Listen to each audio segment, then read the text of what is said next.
¿Qué tal, jóvenes? Buenos días. Pues miren, estamos por empezar la clase y el día de hoy, pues el primer tema que voy a tocar con ustedes o que quisiera compartirles o explicarles es cuáles son los sujetos del derecho laboral. Quizás ustedes ya los han escuchado o ya conocen algunos, pero bueno, empezaré nombrando pues a tres que consideraremos como los más destacados o los más relevantes. En esta ocasión empezaremos hablando de lo que es el trabajador ordinario. Bueno, el trabajador ordinario es la persona física que presta sus servicios a alguien, es decir, es una persona que está de manera subordinada con otra persona. El trabajador ordinario es digamos, ahora sí lo que conocemos como el colaborador, o en ocasiones los obreros, o digamos las personas que son contratadas por alguien para poder ejercer una profesión o un oficio. Después de esto tenemos al patrón. Normalmente el patrón es quien emplea al trabajador ordinario. Un patrón pues es la persona digamos dueña o encargada de la empresa o del lugar de trabajo donde va a estar el trabajador ordinario. Ese es el vínculo, la relación que existe entre ellos dos. Como tal, pues bueno, se establece un contrato de trabajo en el que están las responsabilidades, obligaciones y derechos a los que tiene cada uno para llevar a cabo esta relación de trabajo. Después de ahí, pues bueno, hablaremos de lo que es un trabajador de confianza. En la ley como tal no define un trabajador de confianza, pero hace como cierta distinción de que las personas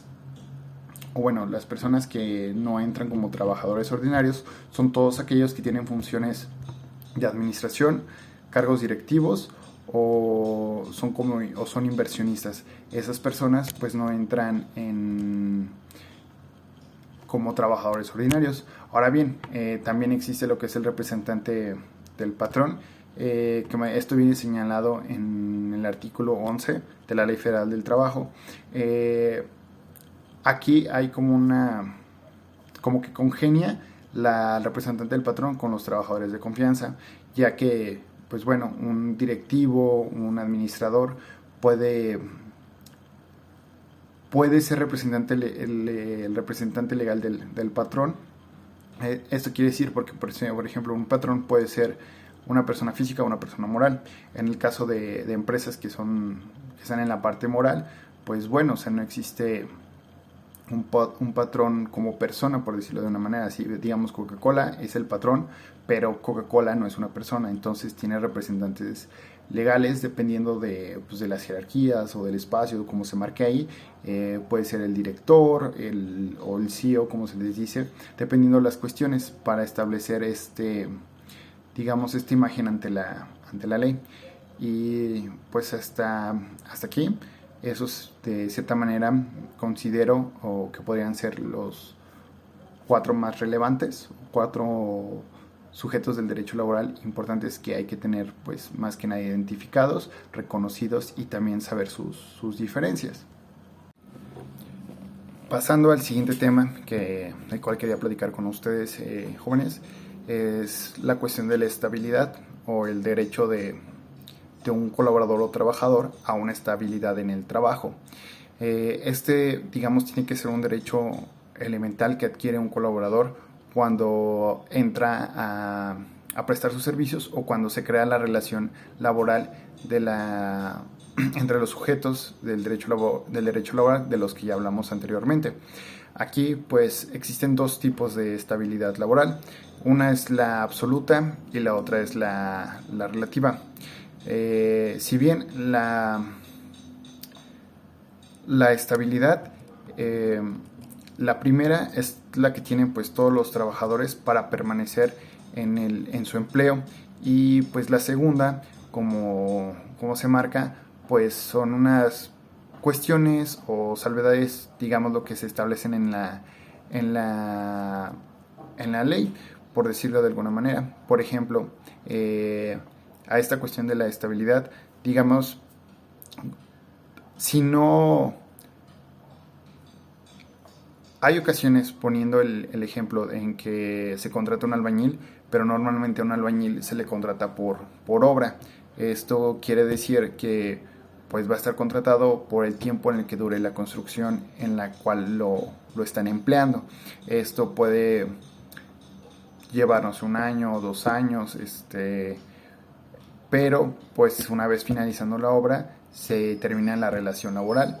Y esto no quiere decir que pues sea porque ya no quieren contratarlo, ya no quieren tener a ese colaborador ahí, sino más bien pues se terminó la obra, esa parte de la estabilidad se rompe, digamos, de tener ese empleo. Sin embargo, otra cosa a la que se refiere la estabilidad es que dentro de ese periodo en el que va a estar contratado, pues reciba todos los derechos o todas las partes a las que, más bien todos los derechos que adquiere una persona cuando va a entrar, cuando colabora.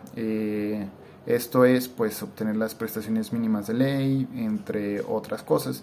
Y pues bueno, como lo mencionaba, la estabilidad relativa es conforme se marcan en algunas cuestiones de la ley, cuando se establecen por tiempo determinado, cuando nada más se contratan las personas por un proyecto de 3 meses, o cuando pues en sí no se establece un tiempo finito para poder concluir los servicios de la persona que es contratada. Y pues bueno, ¿qué otro ejemplo les puedo dar de estabilidad? Con estos nuevos cambios que ha habido y al todo caso se empezaron a hacer. Se supone que cuando anteriormente en la ley, cuando desde un principio tú entrabas a laborar, no se te podía, vaya, si tus servicios no eran como para una obra o un tiempo determinado, cuando entrabas a laborar algún lugar, no te tenían que estar cambiando el contrato o darte un contrato cada 3 meses o cada 6 meses, dependiendo, ¿no? Como ahorita ya se hizo algunas reformas en la ley en esta parte en la que me parece que ya se pueden hacer los contratos con la cuestión del outsourcing y todo esto. La estabilidad a lo que se refiere es que eso no se puede hacer. O sea, cuando un trabajador empieza en un lugar nuevo, se le debe de respetar, digamos, esa fuente de trabajo, si no es por una cuestión externa, una cuestión, digamos, de causa mayor por la cual cierra la empresa o se van a quiebre. Por eso se podría terminar la relación laboral, pero no sin... Era como una forma de proteger al trabajador, es una forma de proteger al trabajador, darle una estabilidad. Y pues bueno, básicamente existen esos dos tipos de estabilidad en el trabajo aquí en México. Continuando con la clase de hoy, otro tema a tocar pues es la cuestión de la terminación laboral. Aquí entran en ocasiones varios pormenores o varios detalles que están marcados pues en la Ley Federal del Trabajo, a partir del artículo 53, 54, 55 y son otros consecutivos más donde hablan digamos como en las generalidades de la terminación laboral. Hay que reconocer que bueno, una terminación laboral se puede dar por dos. Dividámoslo en dos, digamos, el mutuo consentimiento y circunstancias que pues son ajenas a la voluntad tanto del colaborador como del patrón. Aquí el mutuo consentimiento, como bien se expresa, es cuando se llega a un arreglo entre el colaborador y el patrón para dar término o una finalización a la cuestión de la relación laboral. Esto, pues bueno, se puede dar por acordar porque el trabajador presenta una renuncia expresando los motivos, bla, bla, bla, o varias cosas por las cuales ya no quiere o no puede estar laborando con el patrón. Aquí pues puede ser también que aquí hay una delgada línea, ¿no? Porque también el patrón puede hablar con el colaborador y decirle, sabes que ya no te puedo emplear por ciertas circunstancias, tu renuncia, tu finiquito, y ya ahí se termina, ¿no? El mutuo consentimiento entra mucho en la parte de la negociación entre pues el colaborador y y el patrón, justamente. Cuando son circunstancias ajenas a la voluntad de ambos, pueden ser varias cosas. Digamos, puede haber incumplimiento por parte del colaborador,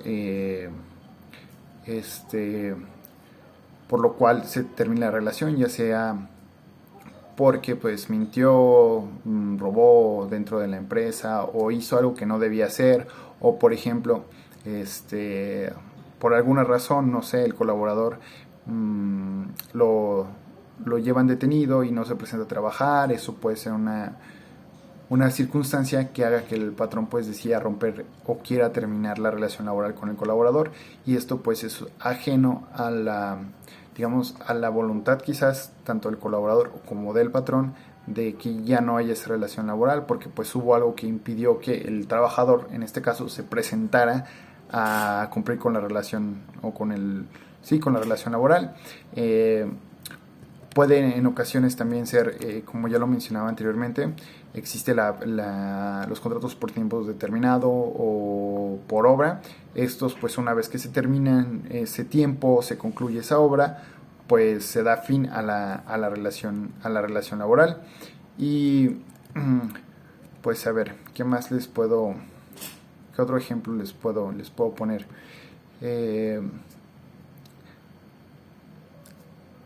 En ocasiones también está lo que es la parte de la sustitución patronal, que puede ser que se hace un cambio de administración o el patrón original, digamos, vende su empresa a alguien más, quien entra a ser nuevo propietario o dueño de la empresa en la que se estaba laborando. Aquí, bueno, la ley marca que no por este cambio de patrón, esto no se debe considerar como tal, más bien una terminación laboral. Es decir, cuando la persona o el colaborador está trabajando dentro de una empresa, pero esa empresa cambia de administradores, cambia muchas cosas, eso no es una causal para que termine la relación o para que se despida el trabajador, o se corra al trabajador, como se lo quieran decir. Hay varias situaciones que pueden llevar en conflicto en esa parte de la terminación laboral al colaborador con el patrón, y pues existen hasta este punto todavía las conciliaciones, las juntas de conciliación y arbitraje, para pues llegar a una conciliación o ver los pormenores de por qué se está haciendo un incumplimiento en la terminación laboral, ya sea por parte del colaborador o por parte del patrón. Y bueno, con esta parte estaríamos finalizando. Con esto último, más bien, se finalizaría la cuestión de la terminación laboral. Aunado a todo esto que hemos estado viendo o comentando en este momento de los temas anteriores, existe también un derecho internacional de las personas al trabajo. Existe la OIT, que es la Organización Internacional del Trabajo, que es la que se encarga de regular esta cuestión del derecho de las personas al trabajo, el derecho internacional del trabajo. La OIT, su función es así a grosso modo, es plantear o formular nuevas consideraciones que beneficien o permitan que haya una mejora en las condiciones laborales para los colaboradores de los países miembros de esta organización. Asimismo, también la OIT expide recomendaciones, tratados, en los cuales los países que son miembros de la OIT pues deben acatar, ¿no? A lo largo de la historia pues ha habido diferentes convenios. De hecho, originalmente la OIT empezó a recabar la cuestión de, por ejemplo, de que los menores de edad no deberían de trabajar, o a partir de qué edad sí podían trabajar y bajo qué condiciones podían trabajar. También la OIT fue de las primeras organizaciones que, digamos, empezó a estandarizar la cuestión de 8 horas por un día de trabajo, de las 8 horas laborales, y bueno, varias recomendaciones. En sí, la OIT es un organismo que busca homogeneizar las condiciones laborales de todos los trabajadores en el mundo, ¿no? Pues básicamente la OIT se integran aproximadamente 40 personas, de las cuales pues están tanto como gobiernos de los diferentes países que están dentro de la Organización Internacional del Trabajo. Y pues bueno, justamente es, digamos, una organización que vela por el bienestar tanto del colaborador como también de los patrones, porque en sí una cuestión que se ve aquí es que también si el colaborador se encuentra bien haciendo su trabajo, pues también esto beneficia al patrón, ¿no? Ya sea en corto plazo, mediano plazo, dependiendo. Y pues sí, México es parte de la